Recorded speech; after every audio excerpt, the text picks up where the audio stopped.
다시 한번 부탁을 드립니다. 하나님의 말씀은 예레미야 애가 1장 1절부터 11절 말씀인데요. 우리 1절부터 3절까지만 읽도록 하겠습니다. 같이 하나님의 말씀을 읽습니다. 슬프다 이 성이여, 전에는 사람들이 많더니 이제는 어찌 그리 적막하게 앉았는고, 전에는 열국 중에 컸던 자가 이제는 과부같이 되었고, 전에는 열방 중에 공주였던 자가 이제는 강제 노동을 하는 자가 되었도다.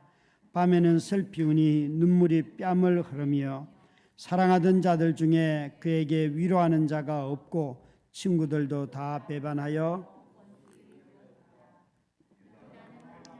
많은 고난 가운데 사로잡혀 갔도다. 그가 열국 가운데 거주하면서 쉴 곳을 얻지 못함이며, 그를 핍박하는 모든 자들이 궁지에서 그를 뒤따라 잡았도다. 아멘. 우리 예레미야의 애가를 묵상하기 시작했는데 묵상이 너무 어렵죠, 그죠?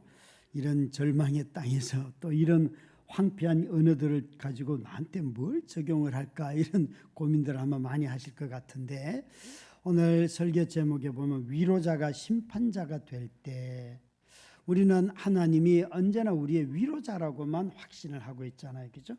그런데 여러분, 하나님은 동시에 심판자이기도 하세요. 그런데 우리가 하나님이 나에게 위로자로 올 때는 정말 은혜라는 단어를 쉽게 쓰지만, 하나님이 심판자로 나에게 다가오시면 그때가 바로 애가를 부를 때라는 거예요. 그때가 바로 슬픔이 가득하고, 근데 똑같은 하나님인데 어떨 때는 위로자로 오실 수도 있고 심판자로 오실 수도 있다는 것을 성경은 우리에게 가르쳐주고 있어요. 그래서 이 예레미야는 자신의 민족을 보면서 하나님이 위로자이셨던 하나님이 심판자가 되셔서 이 자기 백성을 다 포로로 끌려가게 하고 또 그 살던 땅을 다 흩어버리고 자식까지 다 죽고 하는 이런 엄청난 재난을 통하여서 이 예레미야는 바로 우리가 슬픔의 시대고 고통의 시대를 맞이했다고 말하고 있습니다. 이 예레미야 애가를 애가라고 하는 이유는 첫 단어 때문에 그렇습니다. 슬프다 이 성이 할 때 이 슬프다, 이게 애가라는 말이에요. 그래서 애가를 붙였는데 슬픔의 비탄의 노래라는 거죠. 근데 그가 바라보고 있는 것은 자신들이 살던 성이 이렇게 되었다는 것이에요. 여러분, 이 1절에 보시면 어찌 그리 적막하던고라고 하는데, 이전에는 이 성에 사람이 많더니라고 했어요.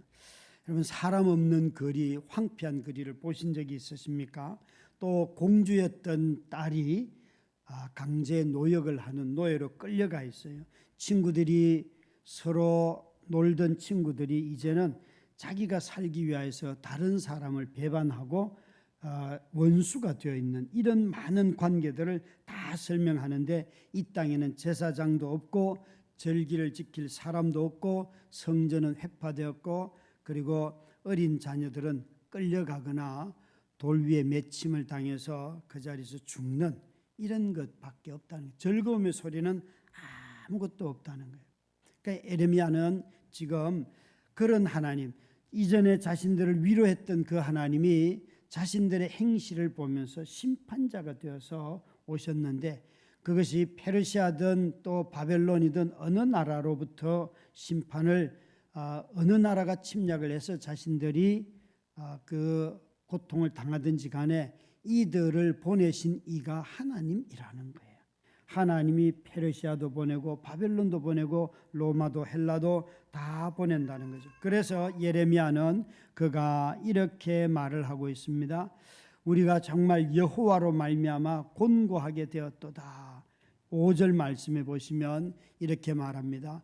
그의 대적들이 머리가 되고 그의 원수들이 형통함은 그의 죄가 많음으로 여호와께서 그를 곤고하게 하셨습니다. 이렇게 말합니다. 하나님이 누구를 곤고하게 하고 있는가 하면 이스라엘 백성들, 언약의 백성들을 곤고하게 하신다는 것이에요.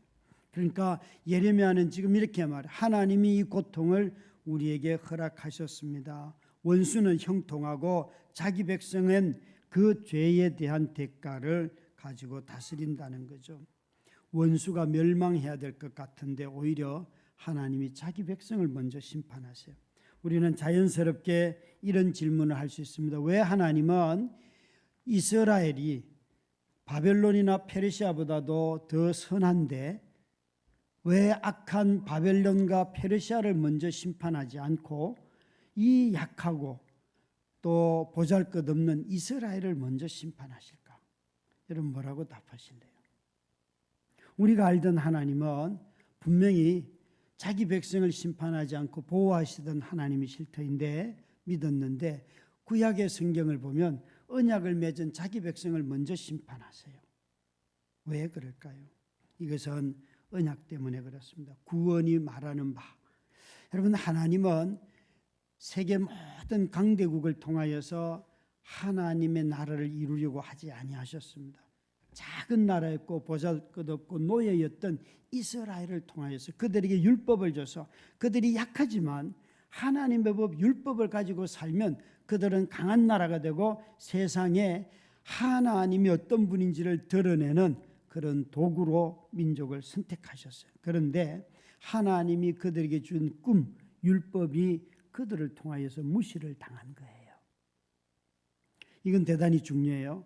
하나님은 세상의 힘과 권력과 돈을 통하여서 자신의 나라를 드러내려고 하신 적이 단 한 번도 없어요. 오직 자기가 선택한 그 백성들을 통하여 하나님의 뜻이 드러나고 하나님의 성품이 드러나고 하나님의 나라가 이 세상 가운데 임하기를 간절히 바라시는 것이 하나님의 소망이었어요. 그런데 이것이 첫 번째 택한 이스라엘로 말미암아 무너졌던 것입니다. 그래서 이 예레미야는 그런 자신들을 보면서 하나님이 우리에게 심판자가 되셔서 우리를 때리십니다 라고 말하고 있습니다. 여러분 이스라엘에는 이 예레미야만 아니라 이스라엘 초기에도 그들이 출애굽할 때 보면 그들의 탄식 가운데 불러내십니다. 하나님이. 그뿐만 아니라 우리가 잘 아는 나오미 같은 사람은 자기의 개인적인 아픔이죠. 남편 잃고 두 아들들 다 잃고 고향으로 돌아올 때 이렇게 말합니다. 전능자가 나를 심히 때립니다. 이건 굉장한 믿음이에요. 하나님이 때리실 수 있는 분이라는 사실을 믿는 것. 이것은 굉장한 믿음이에요. 그런데 그건 여러분 신약 성경에 보면 누구의 모습으로 딱 나타나는가 하면 십자가에 달려 죽으신 그리스도의 모습이 거기에 있는 것이에요. 성경은 여러분 하나님께서 저와 여러분이 참 미약한 것 같아도 우리들을 통하여서 우리의 이 보잘것없는 순종 같은데 이걸 통하여서 당신의 나라를 이루어 가시겠다고 하나님이 영원 전부터 계획을 하셨어요. 그래서 교회는 하나님의 영원한 계획 속에서 드러난 참으로 영원한 기관이 교회인 것입니다. 사랑하는 성도 여러분, 저와 여러분이 오늘 이 예레미야가 드리는 이 기도처럼 11절에 그는 뭐라고 말하는가 하면 11절을 같이 읽겠습니다. 시작. 그 모든 백성이 생명을 이으려고 지금도 탄식하며 양식을 구하나이다. 나는 비천하오니 여호와여 나를 돌보시옵소서. 여기에 자기 생명을 살리기 위해서 자기의 모든 보물을 팔아가면서 사람들이 살아간다는 거 그렇죠, 그죠? 여러분 생명을 유지하는 일은 정말 중요한 일이에요. 너무너무 중요한 일이에요.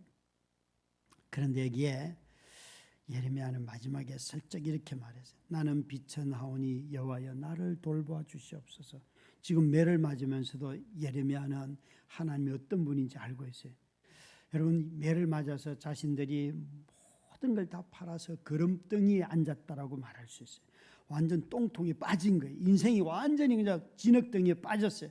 그런데 그 비천한 자리에 먼지 같은 자리에 있는 자기들을 하나님이 돌보시면 어떻게 되겠습니까? 그들이 살지요. 예레미야는 지금 이 기도를 하고 있어요. 우리가 소망을 갖는 것은 비천한 자를 찾아오시는 하나님이 계시다는 거예요. 이 비천이라는 단어를 찾아보면 먼지라는 뜻이에요. 삶이 다 무너졌어요. 그런데 이런 기도를 한 사람들이 있습니다. 비천한 자를 찾아오시는 하나님. 여러분, 사무엘의 엄마 한나가 했던 기도를 기억하시면 돼요.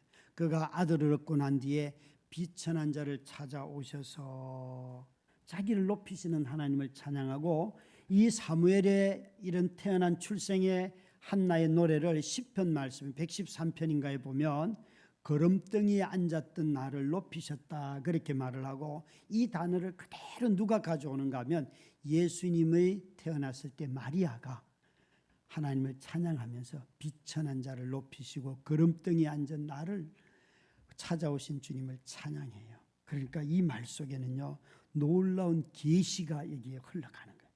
하나님은 이런 자들을 찾아오셔서 우리에게 놀랍게도 마국간에 태어나시고 베들레헴에 태어나시고 갈릴리로 찾아오신 그분을 통하여서 우리를 돌보고 계시다는 것을 오늘도 가르쳐 주시는 것이에요. 여러분, 하나님이 일시적으로 자기 백성에게 심판하실 때가 있습니다. 그 매는 참으로 혹독하고 아프지만, 그러나 그 심판자이신 그분이 결국에는 무엇으로 찾아오셨는가 하면 우리에게 위로자로 찾아오셨어요. 그래서 예수님의 이름이 이사야서 53장 4절 말씀에 보면 그는 슬픔을 아는 자라, 슬픔의 사람이라. 그리스도는 이 하나님으로부터 버림받은 자들의 고통과 슬픔을 아셔서 우리에게 오셔서 모든 우리의 슬픔을 다 바꾸신 분이 바로 그리스도이십니다. 사랑하는 성도 여러분, 우리가 슬픔의 자리에 있는 사람들 위로하기 너무 어렵지요, 그죠? 오늘 아마 제 묵상을 받으신 분들, 어제 묵상을 받으신 분들 보면, 제가 어제 이제 한 2주 뒤에 교회 개척하는 그런 세미나들을 늘 해왔는데, 10월달 마지막 주에 그곳에 제가 맡은 소그룹 목사님들하고 줌으로 기도회를 일으켰는데, 한 분이 이러시는 거예요.